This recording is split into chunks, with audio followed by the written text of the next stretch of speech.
During ejaculation, nearly 300 million sperms move from the testes through the tubes called the vas deferens into the area of the prostate.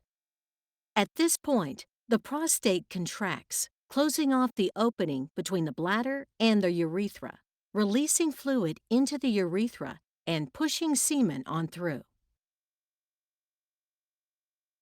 The seminal forms a thick fluid that is alkaline in order to protect sperm from the acidic environment of the female vagina. The gel is liquefied by enzymes from the prostate gland. It also contains sugars to nourish the sperm.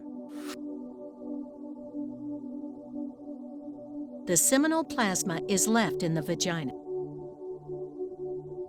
Sperm use their tails to swim through the layers of cervical mucus that guard the entrance to the uterus. During ovulation, this barrier becomes thinner and changes its acidity, creating a friendlier environment for the sperm. On the other side, after releasing the egg, at about day 14 of the period, the egg arrives at a specific portion of the tube called the ampular isthmic junction. It rests for another 30 hours. Fertilization occurs in this portion of the tube. Once the sperm has entered the uterus, contractions propel the sperm upward into the fallopian tubes. To meet the waiting egg, sperm must travel from the vagina to the fallopian tubes, a tough journey that few sperm survive. This process may be nature's way of allowing only the healthiest sperm to fertilize the egg to provide the best chances of having a healthy baby. The first sperm enter the tubes a few minutes after ejaculation. However, the first sperm are not likely to fertilize the egg. Motile sperm can survive in the female reproductive tract for up to 5 days. The magic happens in the fallopian tubes. The fallopian tube pushes the egg towards the uterus. Cilia push the sperm towards the egg.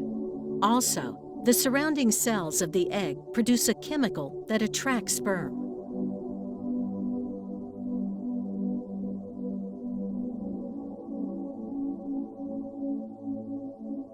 The sperm first burrow through the cells of the corona radiata. Then, upon contact with the zona pellucida, the sperm bind to the receptors in the zona pellucida. Then, the enzyme-filled cap of the sperm, called the acrosome, releases its stored digestive enzymes. Finally, the sperm must fuse with the egg plasma membrane.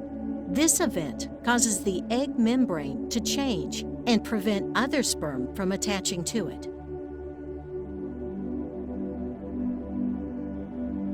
Now attached, the sperm's nucleus, where the chromosomes are stored, enters the egg cell, looking for the egg's nucleus.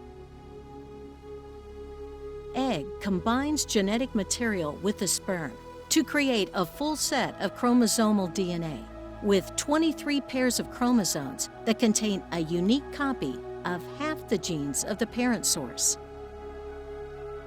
This is the blueprint for a whole new, unique person that instantly determines gender, hair color, eye color, and many other characteristics. The combined sperm and egg is called a zygote. It is the earliest developmental stage. It divides rapidly in the days following fertilization. The zygote then travels down the fallopian tube to the uterus.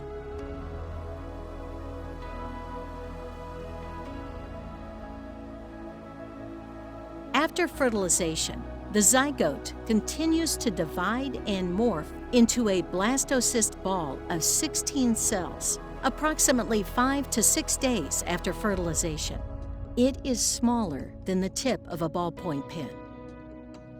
Only 20% to 30% of fertilized eggs will reach the blastocyst stage. Embryos that survive this stage of development have a high implantation potential once transferred into the uterine cavity. The blastocyst hatches out of its shell and burrow into the uterine wall, endometrium, which serves as the source of oxygen and nutrients. About 4 weeks from the beginning of the last period, near the next period, the blastocyst has begun to produce the pregnancy hormone to tell your ovaries to stop releasing eggs. From then on, the menstrual cycle pauses. The blastocyst is called an embryo now. Home pregnancy test might be able to get a positive result. At week 5, the circulatory system, brain, and spinal cord are beginning to form, and the tiny heart will start to beat. The baby's heart beats about 54 million times before birth. The placenta provides oxygen and nutrients to the growing baby and removes waste products from the baby's blood via the umbilical cord. The nose, mouth, and ears are starting to shape at week 6. At weeks 7 and 8, the embryo has doubled in size since last week's. Little hands and feet start to grow. At week 9 to 12 of pregnancy, the embryo is called a fetus. The baby is almost fully formed and has completed the most critical portions. The facial features are more recognizable. The fetus's head is rotated and bent towards the chest, and he can occasionally touch his face. The diaphragm muscles start to grow. The reproductive, circulatory, and urinary systems are all at an advanced stage of development. The fetus will urinate in the amniotic sac. It is a sign of the proper functioning of the fetus's body. If the baby is a girl, her ovaries contain millions of eggs. If the fetus is a boy, his testicles will already start producing testosterone, male sex hormone, which is necessary for the development of his reproductive system. She or he is about 5 centimeters in size and 14 grams in weight.